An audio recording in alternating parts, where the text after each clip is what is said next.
just put on the blinders and really come back to what feels natural to you and what feels right to you, and to explore that and experiment more.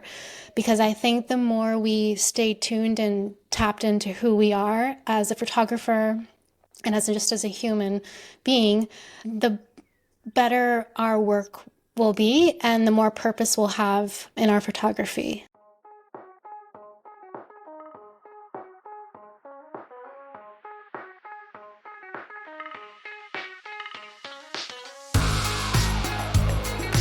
Well, hey everyone. Welcome to episode 380 of F-Stop, Collaborate, and Listen with your host, Matt Payne. This week I sat down with a photographer living full-time on the island of Maui, Alanna O'Neil. Alana moved to Maui from New York City in order to seek a more purpose-driven life in nature. On this week's podcast, Alana and I discussed that journey as well as the idea of visual storytelling and how we can better incorporate this into our approach to photography. Thank you to listener Kathleen Frank, who stepped up this week to support the podcast financially on Patreon, which is my only source of income for this show. Please go to patreon.com/fstop and listen to help us out, or find a link in the show notes. Cheers. Okay, let's get to this week's episode with Alanna O'Neil. All right, Alanna O'Neil, it's great to have you on the podcast. Thank you so much for having me. I'm excited to be here. You're welcome. I'm glad you reached out, and I'm really excited for all of the fun topics we're going to talk about today, especially around visual storytelling. I think that's something that a lot of photographers could improve, including myself, so I'm excited to hear your take on all of that. Yeah, it's one topic that I'm really passionate about and something that's close to my heart. So I'm excited to share what I know and share anything to help your audience. Brilliant. Well, Alana, for people who aren't familiar with you, why don't you go ahead and introduce yourself? Sure. So I'm Alana. I grew up in Vermont on a rural horse farm, and then I moved to Hawaii, and I'm on Maui. And I live up country. I basically live on the side of a volcano on a Haleakala, if you're familiar with Maui. And I live in the countryside. And I've been doing photography about 10 years, but it was only consistently the past, I'd say 5 years that I've been doing it more as like a profession. But it's always been something since I've been a young child that I've loved photography. My mom, she had a darkroom in our barn, and I was just always exposed to the art of photography. And it's just something that's been my constant companion since I can remember. I love it. And do you live with family, friends? You have a partner? How does that work? No, I just have my dog, who's my everything. So he takes up a lot of time, but I love animals. So put me with animals and I'm happy. But no, it's just me. I'm quite the lone wolf. I live very much solo and just surrounded by nature, and I really like it that way. It just feels like my solace and respite from life. So I've just kind of got my own little bubble up here in the countryside. Sounds amazing. Well, let's dive in. So I know, as I mentioned, we're going to talk all about storytelling today. I would like to frame this discussion a little bit around that. So maybe it would be really helpful for you to talk a little bit about your upbringing on a horse farm, your transition to New York City, and then how you landed in Hawaii. Tell us your story. I know, it's a very varied one. So like I said, I grew up on a rural horse farm in Vermont, and we had 10 horses and chickens and the works. And we grew our own food. So it was a very idyllic, naive childhood. And I think that really set the foundations for not just my creativity, but just my values as a person and what I want from life and what I appreciate. So my mother's an artist, and it's just being creative has always been in my blood. So I eventually went to school for fashion design in New York City. And then I worked in New York City for 3 years doing high-end work for the runways. And, after that burnout of living in the city where you come from these lush, verdant green hills, and horses and animals and flowers, and then just to be stuck in this concrete, literally concrete jungle, I just felt so disconnected. My soul felt so disconnected, and there's just something missing. And, my photography, I didn't even pick up a camera because I was just in this rat race of having to be somewhere, try to keep going higher and higher in my ranks as a designer, excuse me. And then I was like, you know what? This is not how I want to live my life. And I just took a step back. I moved back home to Vermont, and then I'm like, well, what do I really want out of life? I know nature is such a cornerstone of what I need to be fulfilled as, and happy as a human. So I found a lifestyle company here in Maui, and for looking for fashion design. So it was a startup, a women's activewear clothing company. And I live such an active lifestyle as it is that I felt like it was a really right fit for me. And then once I moved to Maui, I had never been to Maui before. I've been to Hawaii a few times, but it was pretty much just pack up your bags, and if you want the job, you've got it. And then my whole world just completely transformed, where like my life just revolves around being outside and in nature. And I feel so much more complete, even though I do miss the variety that city life has. And they have better food and there's more convenience. But it's just like, for me, the importance of just being outside and sunshine and then the elements, it really makes me just happy and fulfilled as a person. So that's how I ended up on a little island in the Pacific. But I do miss the seasons quite a lot because it's kind of varied, back home. I'm sure in Colorado as well. But Maui, it's just kind of a one-note summer. But where I live, there's slight variations. It's more Mediterranean in climate. And so it does get cold here, like it does. Sometimes I can look up in the wintertime behind my house and you can see snow on top of Haleakala. So that's kind of neat to be able to have that element. So yeah, long story short, that's kind of how I ended up in Hawaii. Brilliant. Yeah, it's great timing on this conversation because 2 days ago I just got back from visiting New York City for the first time. I was there for 5 days. My son is really into musicals, and so I took him to see Hamilton, and I was blown away by the city. I mean, it's an amazing place. Like there's the diversity, the culturalism, just all the food that's available. All of that stuff is amazing. But I was immediately struck by the same things that you're discussing. Like it's hustle and bustle. And I was wondering, like, how many of these people have even visited a mountainside before? Like, have even visited like a desert? Or I was just curious about, these humans, their experience of the world. And I'm guessing a lot of those people, they've never spent that much time in nature. I mean, they have Central Park, which is nice. I mean, it's a very nice place, but it's nothing compared to like spending time in a 600,000 acre wilderness area in Colorado. I mean, it's the contrast is just unbelievable.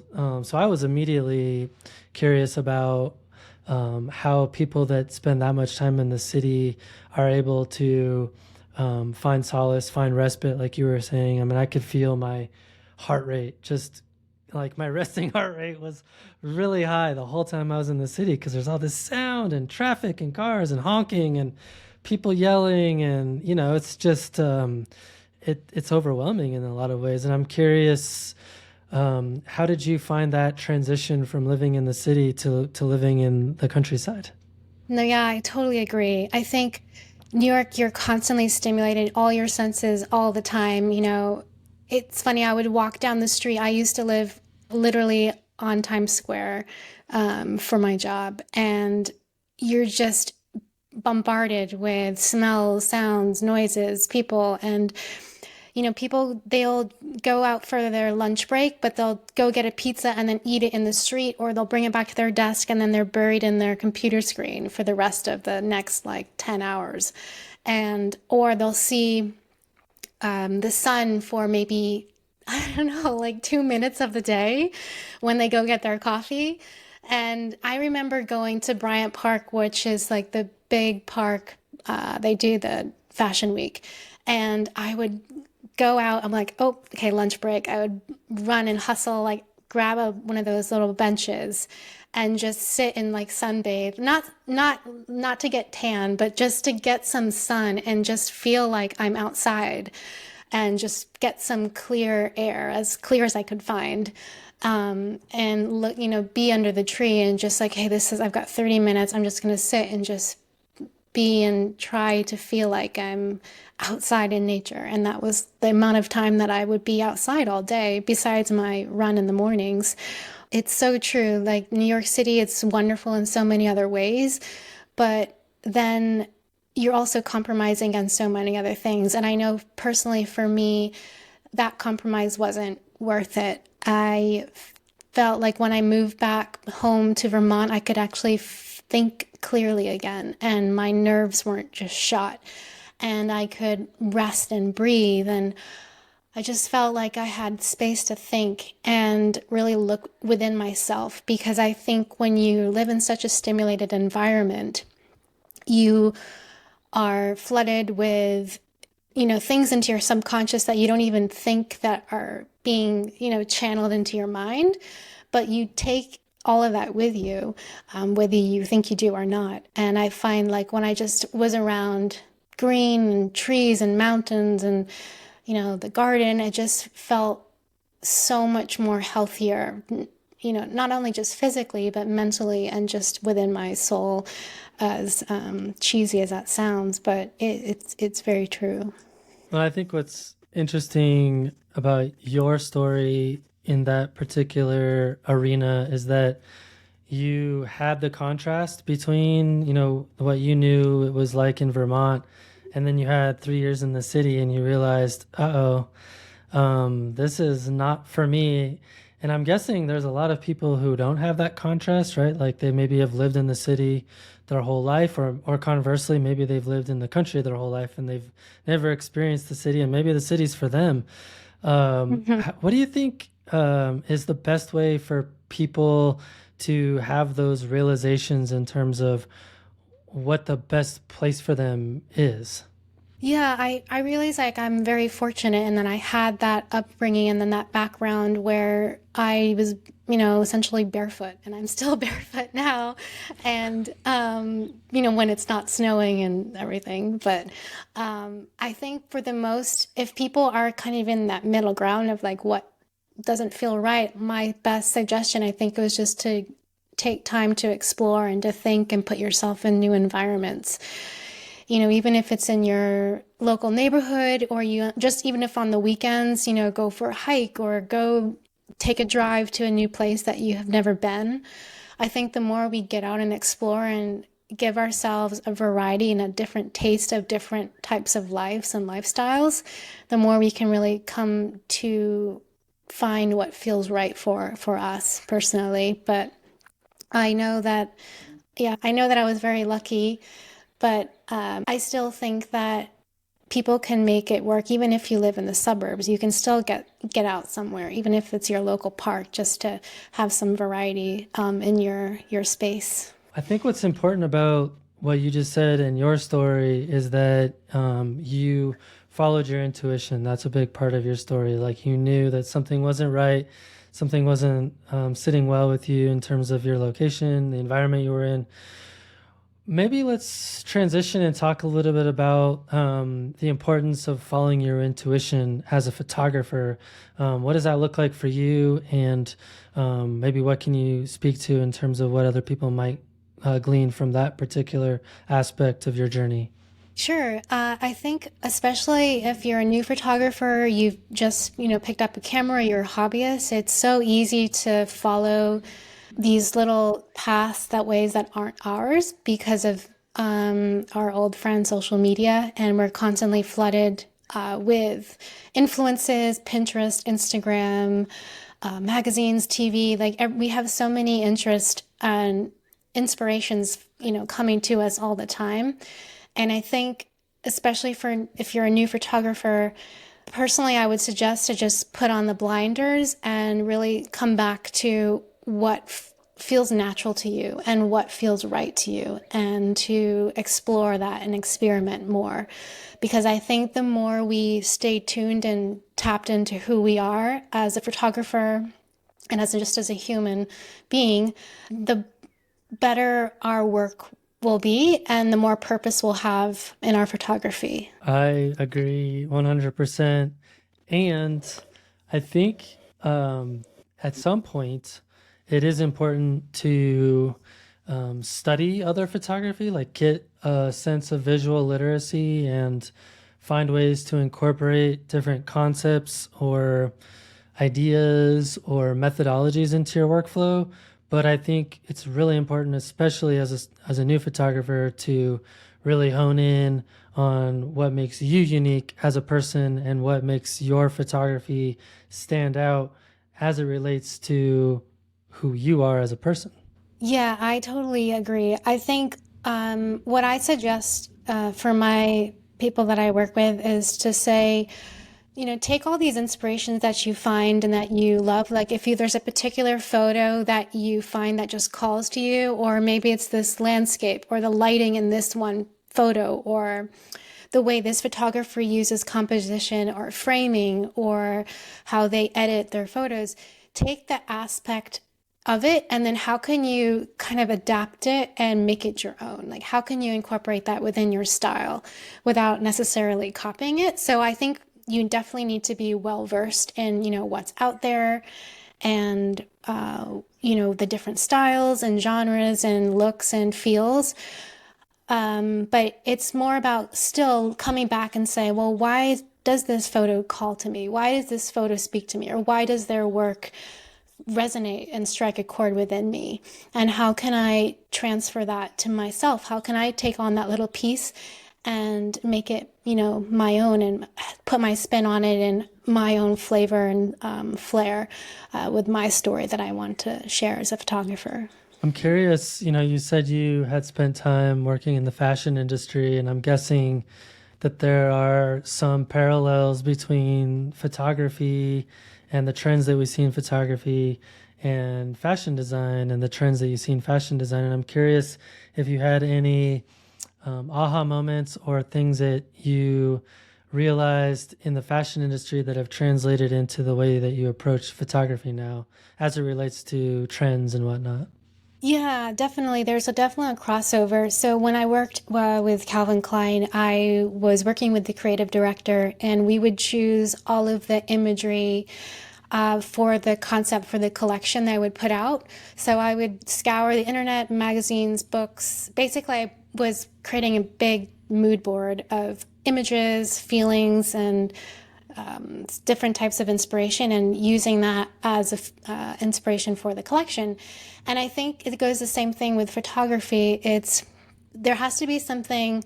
Of course, you can take photos just because it's a pretty scene or the light's amazing or the landscape's stunning or beautiful, but there's also could be a bigger purpose or more of a thought and meaningful behind it. Like if there's a story behind this image, like is this saying something more? And like does it feel like something? Because I think so much about fashion and design and art, it's not just so much about looks, it's also about how something feels. And when we would be in the design room in Calvin Klein, we would say, well, what does this collection feel like? Does it feel moody? Does it feel, all these different adjectives? And we would then translate those feelings into the clothing, and then connect it to the imagery that we pulled that would source the inspiration. So I think it goes the same with photography. It's like, how does your work feel like? What does it feel like? Is there a story behind it? Is there a concept? Is there a message, a subtle message behind it? And not every photo needs that, but I think as a as a whole, I'd like to think that everyone's work has some sort of broad feeling about it, you know? I know your work is very like expansive, and it just shows this like majesty of nature, and that's a feeling that comes across your work. And I think when we can kind of like see that and realize like, oh yeah, that feels like me. Yeah, and it's interesting because oftentimes, especially in nature and landscape photography, there's a huge push, and I'm guilty of this as anyone, but there's a huge push to tell people to get the photo to look like what it was, right? And sometimes it's funny because I'll go photograph similar scenes with a friend of mine. We're together and we shoot similar subjects at the same time. And then when we come home, we edit the scenes completely differently. Like he typically edits his photographs much, much warmer and has a lot more reds and oranges and yellows. And I, for whatever reason, on the same exact scene, my images tend to be cooler and have more cold tones. And I'm trying to convey like a more calming, more peaceful type of image, and his elicits like excitement and wonder and like danger, right? And so it's just with simple color balance, you can really change the feeling of a photograph. Yeah, definitely. And that's just what fascinates me about photography is, you could be both shooting the same subject and you end up with completely different photos and different feelings, and neither one is right or wrong because you're both seeing the same thing, but that's just your perception and your interpretation of the subject. And it was the same with fashion, one person could feel this way and you just a slight change of color or mood or detail or texture, it completely changes the feeling of the overall output. So along those same lines, it's very possible to get similar effects in black and white photography. Like you can, if you have more contrast between the tonal ranges and the subjects, it can evoke feeling like drama and mood and things like that. Whereas if you have less contrast and more variety of tonal ranges, that can evoke a completely different story. So I think it's interesting just in simple ways that we edit our photographs, you can convey completely different stories, completely different feelings, and it doesn't always have to be representative of what it actually looked like. Yeah, totally. And this might be controversial to say, but photography teacher of mine that I took a workshop with, she was just like, if you don't like how the photo looks in color, just slap it in black and white and it looks great. And I was like, no, it doesn't. You can't just put any photo in black and white and think it's going to work. As I think black and white photography really is specific for a specific composition, the way the light is, the subject, there's so many things that I feel like black and white's appropriate for. And even within the world of black and white photography, there's so many subtle differences of tonal ranges, like you were saying, that can really change the feeling of a photo. Yeah, I totally agree. So Alana, I mean, your story to me seems like a very poignant reminder of why we should always strive for authenticity as creatives. I'm curious for you, what role does kind of returning to yourself play in this for you? Sure. This might sound morbid, but I was been reading this book 1,000 or 4,000 Weeks and by Oliver Burkeman, and it's about the finitude of our lives, how we only have 40,000 weeks to our lives, which is 80 years essentially.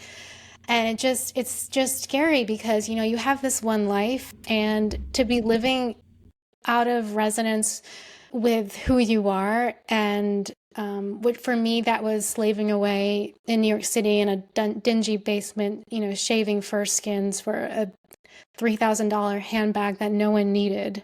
It just comes back to like, how do you want to spend your days and how do you want to live your life? Because personally, for me, I value nature. I value health, healthy living, a healthy lifestyle, and being outside and being around being with my family and animals. Like that is how I want to spend my time on this planet.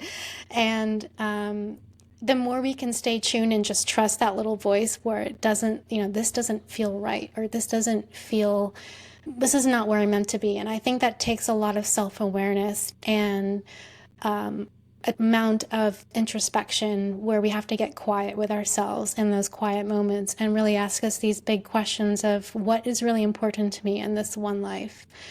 And I know it's kind of a philosophical answer, but I think regardless if we are a photographer or a painter or a ceramicist or writer, whatever it is, I think I know that I want to be happy and spend my time doing the things that I love and I'm passionate about. And I truly believe that the more we tap into what brings us joy, fulfillment is only inevitable. Yeah, well said. I last year I did a 35-day, 500-mile hike on the Colorado Trail, and so I had a lot of time to think and ponder those kinds of questions, like what kind of life do I really want to live, and what do I really value in life? And when you have that much time to think, and like you said, introspect on certain things, it really forces you to challenge yourself in terms of thinking about your habits. Like, why am I spending X amount of time arguing with people on social media? Why am I spending X amount of time watching mindless videos on YouTube, or like doom scrolling on social media, or whatever the behavior is? Like, could that time be spent more wisely trying to accomplish some other goal that I have in my life, whether that be spending time with family, or writing a book, or putting out photographs that I'm proud of. So I think thinking about how we want to spend our time on Earth is a great question to ask ourselves. Yeah, it's a big question, but I I really thought about that. Funny enough, when I first got into photography, as an adult, for real, like, not just teenager or kid playing around with a camera, but I began shooting astrophotography, the stars. And I'm really into astronomy, and it's like the nerdy part of me, but I just something about capturing the night sky and the night scene. I would go out in the middle of the night in Vermont, and it's in December, it's negative 17 degrees, and I would set up my camera, my tripod, wait.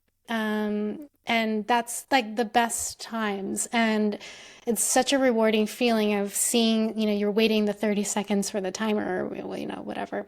And then you finally get that image appear, and you're like, oh my gosh, wow, that's just so amazing. And it just puts everything in perspective.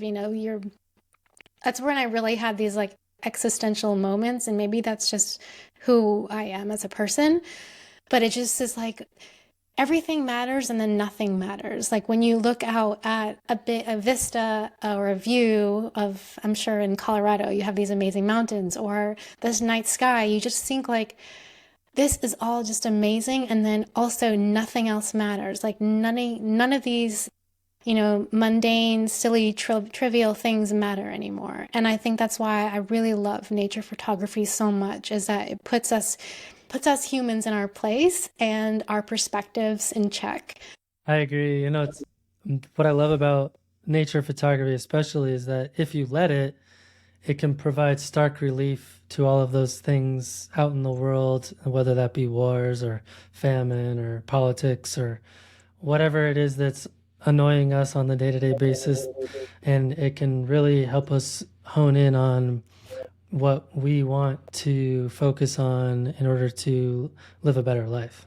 Yeah, definitely. And I find like when I would go out in the middle of the night to take pictures of the Milky Way, or even if nothing came out and I didn't get the photo that I was hoping for, it was still worthwhile going out. And I'm sure you probably feel the same way. Like if you go on a hike through the mountains and you have the intention of taking some nice shots, but then I don't know, the sunset didn't come up the way you expected, and you're just like, oh well, I still had an amazing time, and I still enjoyed the company of myself. Or if you're with someone else, and it's the point is also just to be outside, not just to come away like, oh, I got the shot, let's wrap up and go.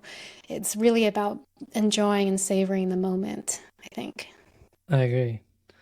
All right. Well, along all those same lines, I see a lot of photographers chasing various trends, especially on social media, trying to play the algorithm games on social media, whether that be the latest thing I've seen on Twitter is where people like they post something like quick post a picture of a sunset, and then like they get all these retweets, and like they get a ton of engagement, but it's just they have no intention of actually authentically engaging with people. They're just playing the algorithm game.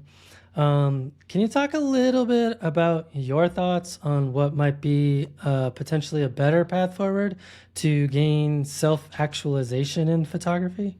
Oh, that's a big question. I think it's a fine balance of learning and listening of what's happening in the world in the creative world, what's relevant, what's trending, and what's current, and then also having enough self-awareness and attunement to what calls you personally and coming to your own of who you are as a person and a photographer. Because I think the two go hand in hand somewhat, because as humans, we are constantly growing and evolving. And I feel like our style as a photographer is going to constantly grow and evolve with us as well.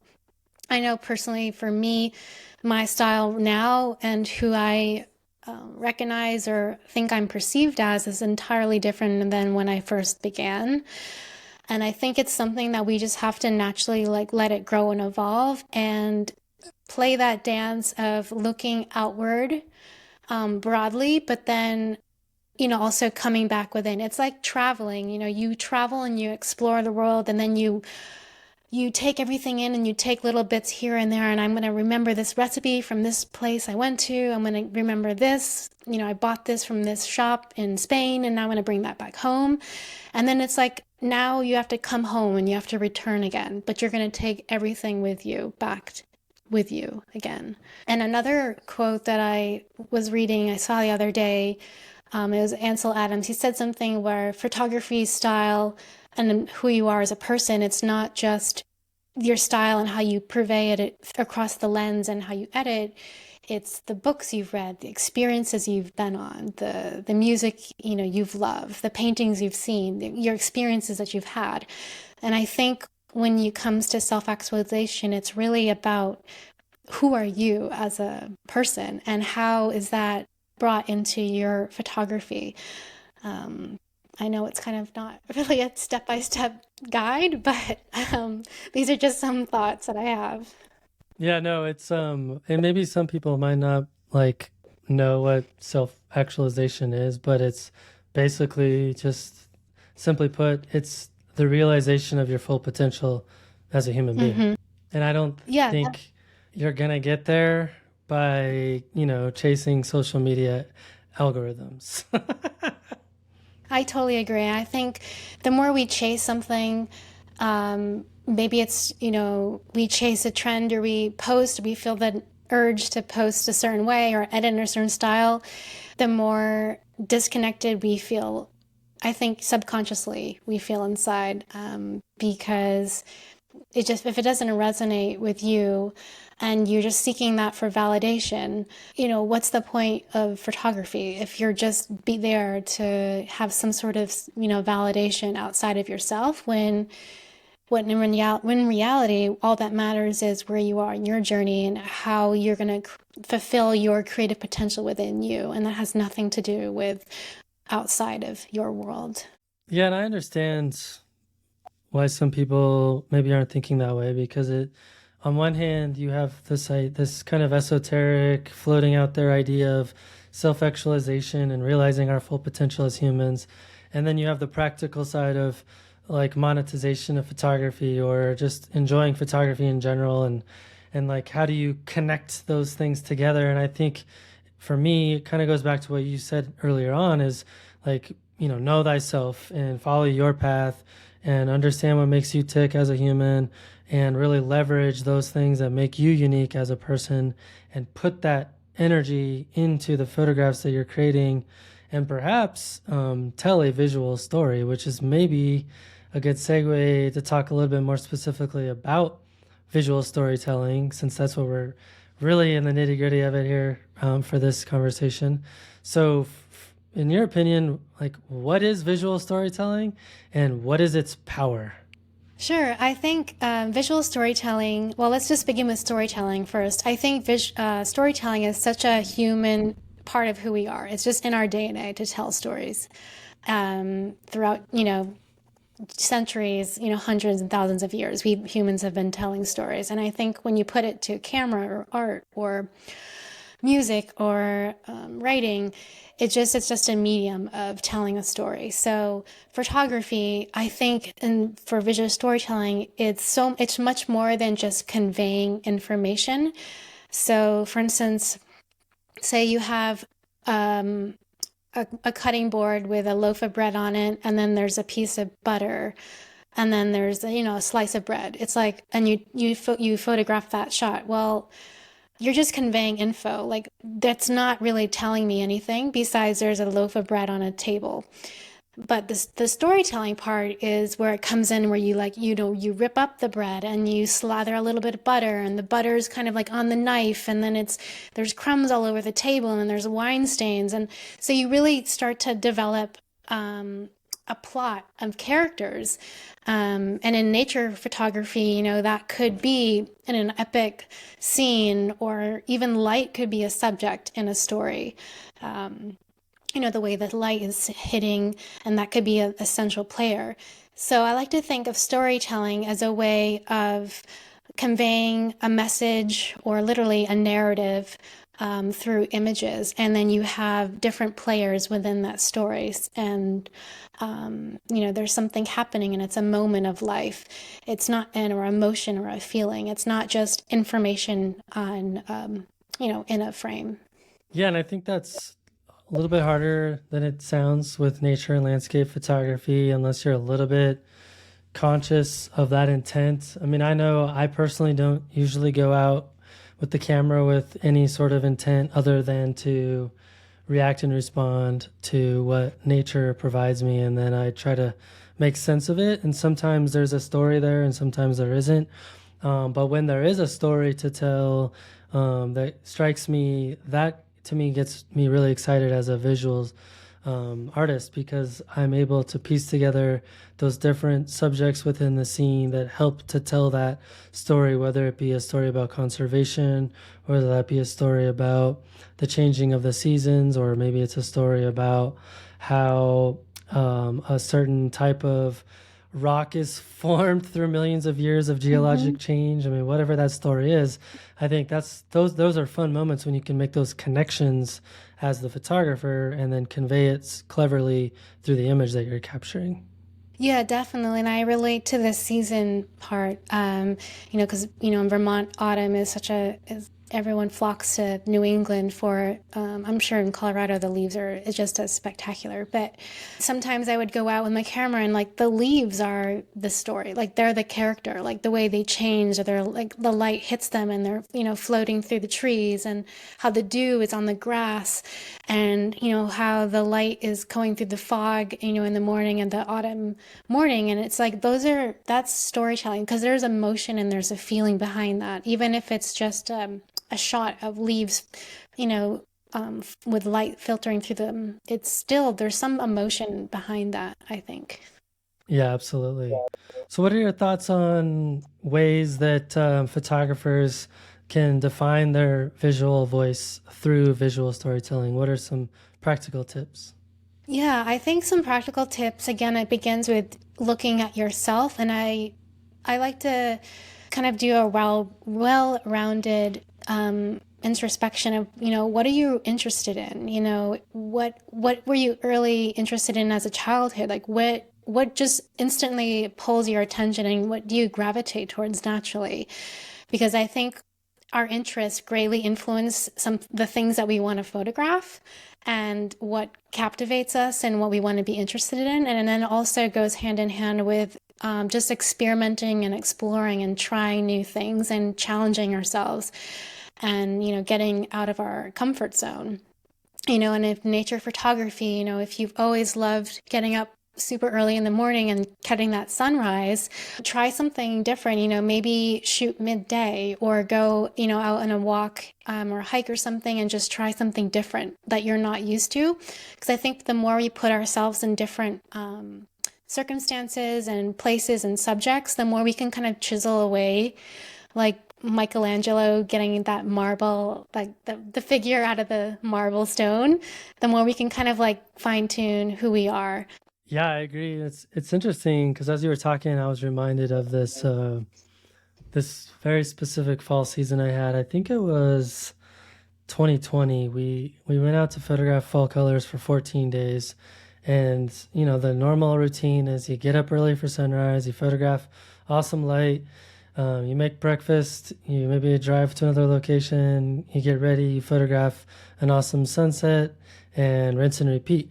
And on that particular fall, there was no clouds for 14 days. And, all the locations that we'd picked out were very kind of big sky dependent. And so, like, having no clouds, as for most landscape photographers, is kind of a bummer at times. And so I was kind of thankful for that, though, because it forced me to photograph in the middle of the day.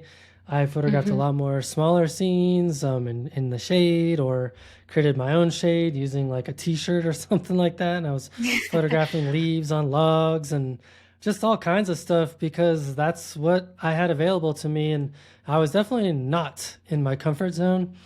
And it's interesting because I heard another photographer say on his podcast, Love You Ben Horn, by the way, he said, I like my comfort zone. And I was like, yeah, I do too. But I agree with you that when you get out of your comfort zone, it really helps you to potentially find other aspects of photography that you maybe didn't even realize you were into, or that you could potentially be good at, or maybe different subjects that you previously had written off or didn't even try to photograph. So I think that whole getting out of your comfort zone thing is actually, for me, important advice for photographers.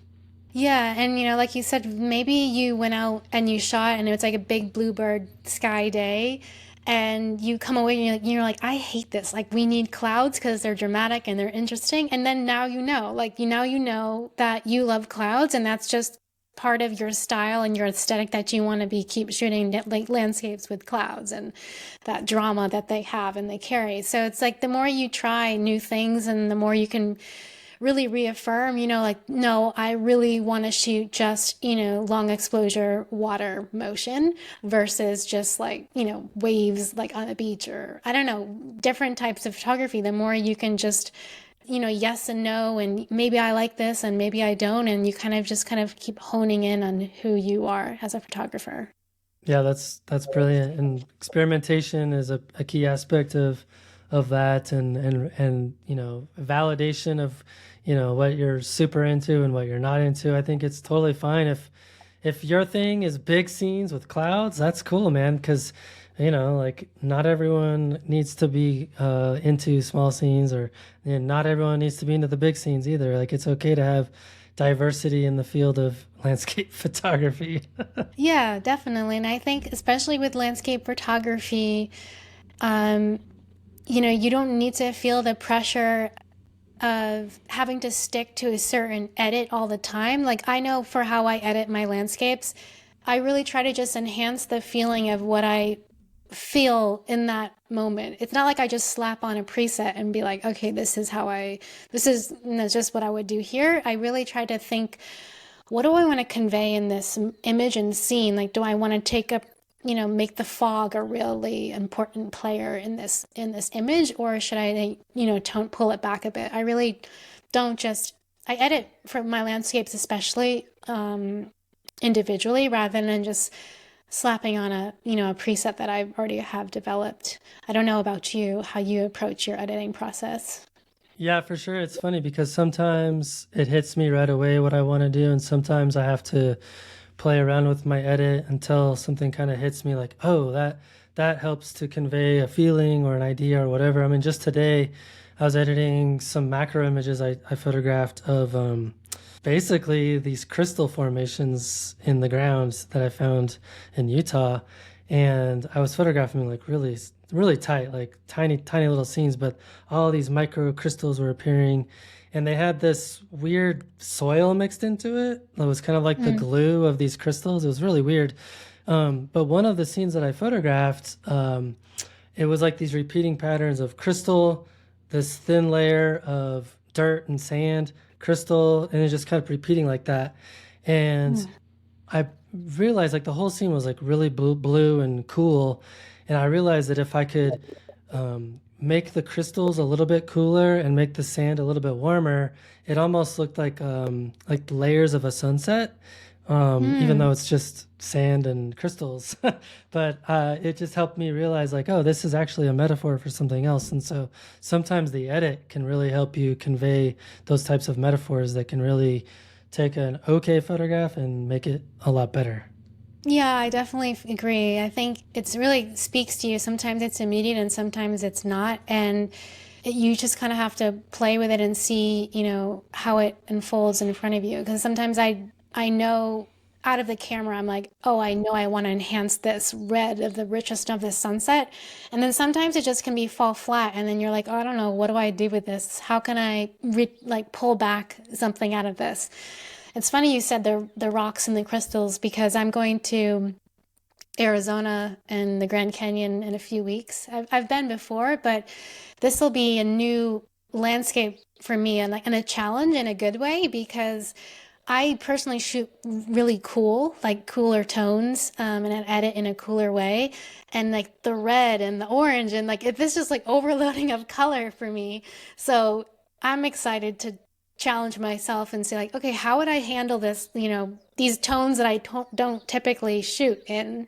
How am I going to edit this after? Because it's just something different. So again, I think back to like finding, your style and your voice is just getting out of your comfort zone and just trying something new and just see how you would approach that subject or your scene, and you can find the answers in there. Yeah, for sure. And just a little bit of advice for your trip. I would highly encourage you to spend some time photographing at blue hour, like well after Mm. sunset or before sunrise, because those warmer tones are going to be cooled off by the blue hour light, and hopefully you'll have a little bit of glow from the sunrise that hasn't happened yet or the sunset that happened a Mm. while ago, and you'll be able to get some color separation with some warmer tones in the atmosphere, a little bit of warm tones on the exposed surfaces of the rock, and then you can still have those cool tones in the shadows and things like that. So there's still ways to get those cool tones in the desert. Yeah, wonderful. That's great advice. Yeah, we're gonna go to Sedona, so it should be really beautiful. The lighting, I'm really excited. Especially, I might bring my tripod too for some night stuff. But that's great advice about the blue hour. I never would have thought. I haven't spent much time there, so I have to still feel the place out. But I'm looking forward to capturing and seeing that desert, that golden desert light.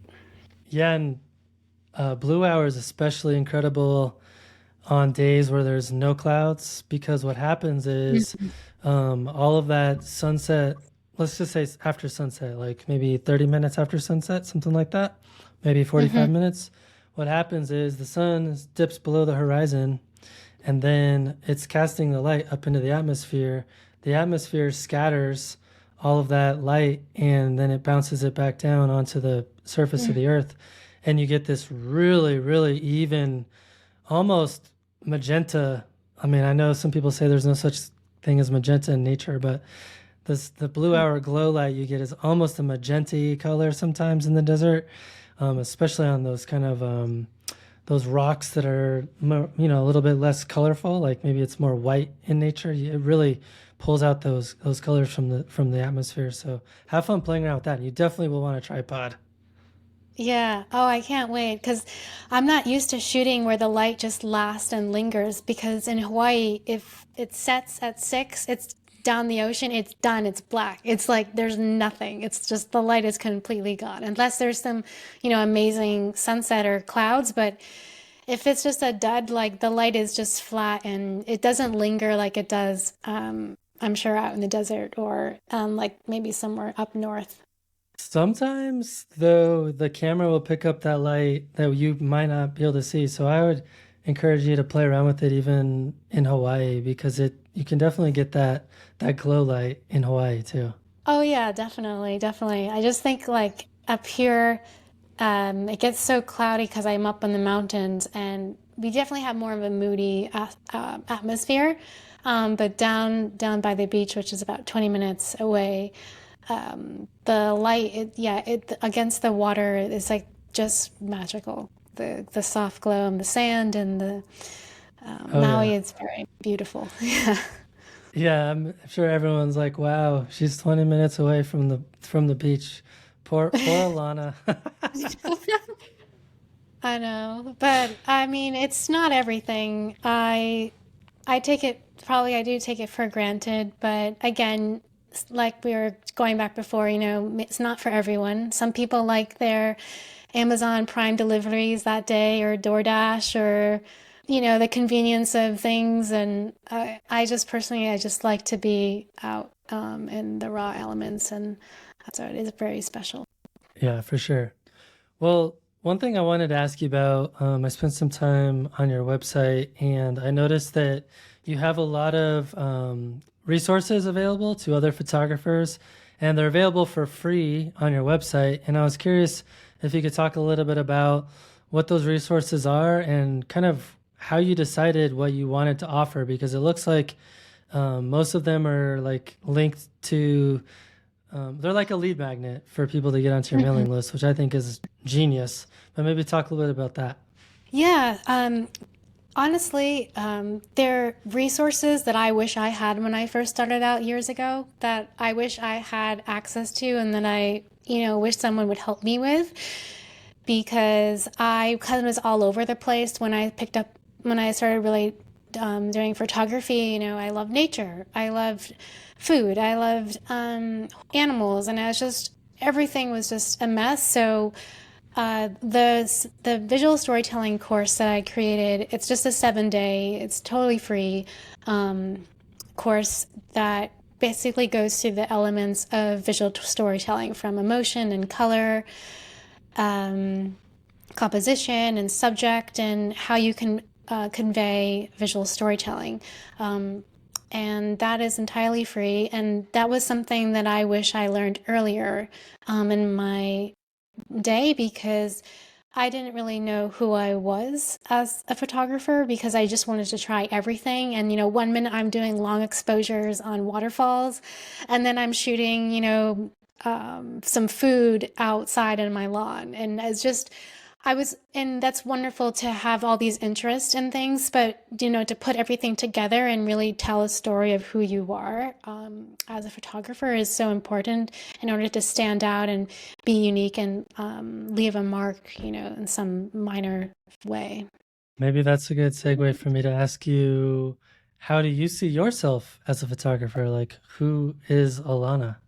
Oh, I think I'm a very shy, introspective, reflective, quiet person, and I hope that my photography it comes across in my work that this solace of nature and the calm and peace that it brings, and I hope that comes through. And I want to do more work with photography with animals and nature. I'm definitely an animal lover, and I've always loved animals. And I really want to get into more wildlife and just yeah, I just really love nature and animals. So those are kind of my two focuses that I'm trying to pivot towards more.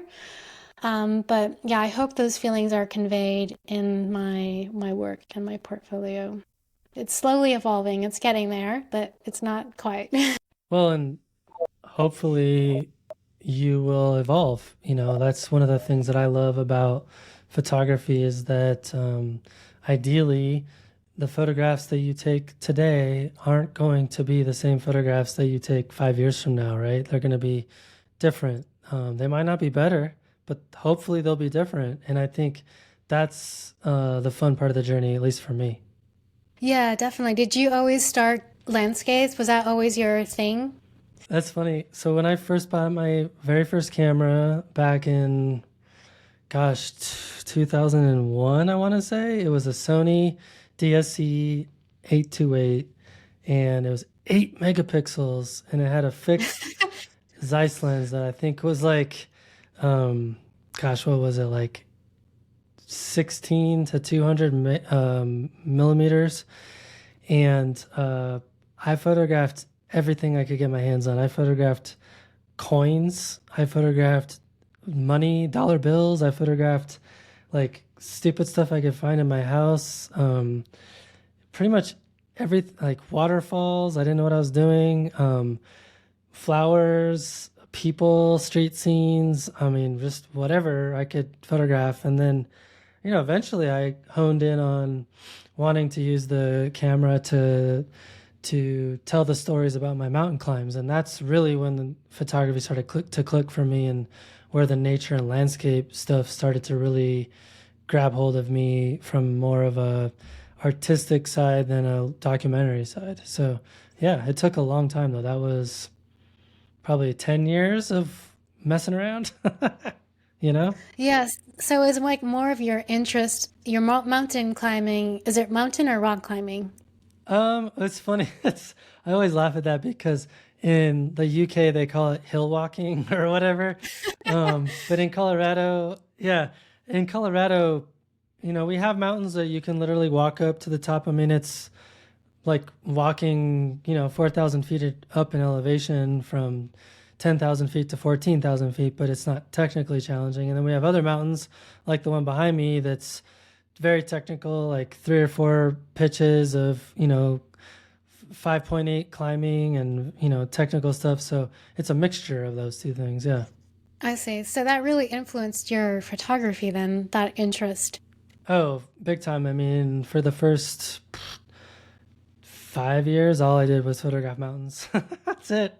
Yeah, it's so funny. It's like I was talking to someone too the other day. They're asking, what are your interests? And then, I said what they were, and I was like, I love nature, I love ocean, I love animals and flowers, and then you're like, oh, this is actually what I photograph. It's like it's not an obvious, it's like very obvious that, you're gonna naturally want to photograph things that call to you.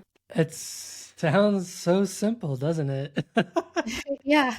Yeah, it is. I think we overthink it sometimes. Like I tell new photographers, if there's anything that piques your interest, whether you're traveling or just doing a photo walk in your town or in a city you're visiting, just take the photo. Just take it, just click it, because the more you just keep taking these pictures, then you'll, look at them all as a whole, and you'll see there's some commonality and some patterns and themes. And maybe you find, oh, you know what? I'm always drawn to water. Like I'm always shooting water. So maybe that's just your thing and you just, love water photos. So I think the more we just kind of follow that path and that instinct to actually click the shutter button, and then we can like reflect back on it and be like, yeah, like, wow, like I'm always in the mountains. I'm always outside and I just love nature. I mean, being in the mountains, and now I'm taking photos of mountains, and you just kind of like follow that your feet, where I feel like where your lens goes, it's like where your interests lie. Yeah, I agree. And the other thing I always recommend to people, like we were talking about earlier on, is that visual literacy piece. And one of the things that I think is helpful, and if you just give me 1 second. So listeners will know this, but you don't, but I helped create a photography competition called the Natural Landscape Photography Awards. And every Mm-hmm. year we produce a very thick fine art photography book with some of the best entries.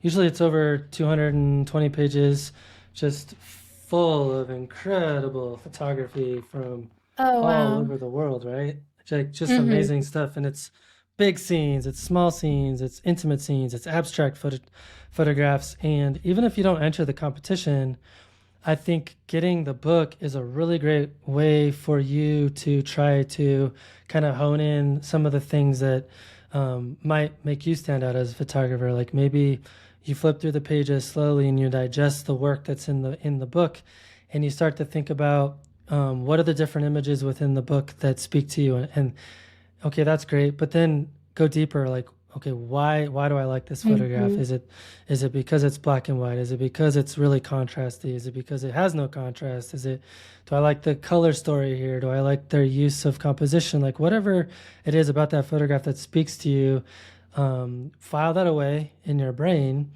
And when you're out in the field making photographs yourself, you're going to start remembering some of those things that you appreciate about photography, and you can start incorporating some of that stuff into your own work. So I highly recommend people do stuff like that. Yeah, I couldn't agree with you more. I think the more we consume content like that, so books like that, where you're just, you have such a variety of styles of shooting, whether it's abstract or, macro photography and landscape, in nature, the more we see it all, and then we can kind of come back and ask ourselves like, well, why do I love this photo in particular? Maybe we don't know that question right off the bat. We actually kind of have to think about it.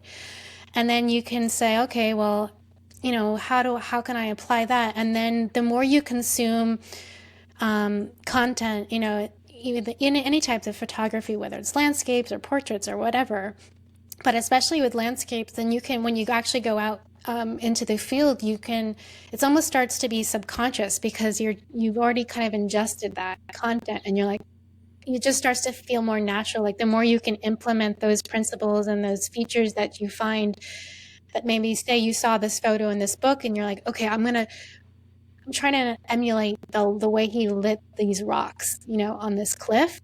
And you can kind of try and replicate it when you go out on your own. And then the more and more time you keep putting that into practice, it's more just going to keep adapting within you, and you won't even need to think about it anymore. It just becomes a part of who you are, and you've kind of taken these bits and pieces that you've seen and made it your own. Love it. Well, Alana, wrapping things up, I would love for you to tell us a little bit about your mentorship program. What's that about? Sure, yeah. So my mentorship program is for specifically for new and amateur photographers who are just beginning and kind of trying to find their way as a photographer, and kind of where they fit in and how to define their, visual voice and their style. And it's essentially the program that I wish I had when I began. So it kind of gives us nurturing and supportive guidance for them to kind of come to their own. And the last thing that I would want is to have someone be a replicate of me. Like, I want them to be who they are, and you go create your style. It's not about me putting my frameworks, or you should shoot like this or edit like this. It's completely orientated around what calls to them and what feels like them. So that's the basic principle of the program. Brilliant. And where can people learn more about that? Sure, you can go on my website at alanao'neil.com, and there will be a link there for the program itself. Perfect. And last question, who do you recommend for the podcast? I recommend my dear friend, Brent Harris. He is an amazing human. He's from South Africa. He's a wildlife nature guide. He does walking tours in Zambia and all over Eastern Africa. He's been doing that for years, and is an amazing wildlife photographer, and has a real soulful connection to nature and animals, and is just a all-around wonderful human being. So I would recommend him, and his photography is stunning, of lions and all of our favorite creatures out in the wild. Awesome. Well, thank you for the recommendation, and thank you so much for taking the time out of your schedule to join us for this conversation. And I wish you the best of luck in your photography journey, and the best of luck to all the listeners as well. Thanks so much, Matt. It's been a real pleasure. Thank you.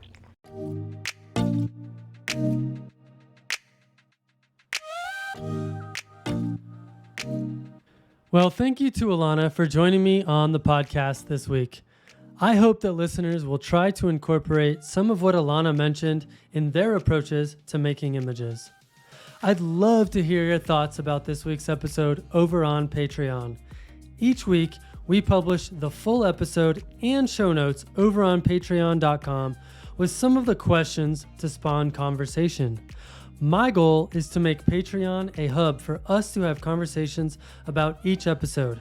You can join for free, so what are you waiting for? We'll see you there. Okay, that's all for now. Thanks for stopping in, collaborating with us, and listening. See you next week.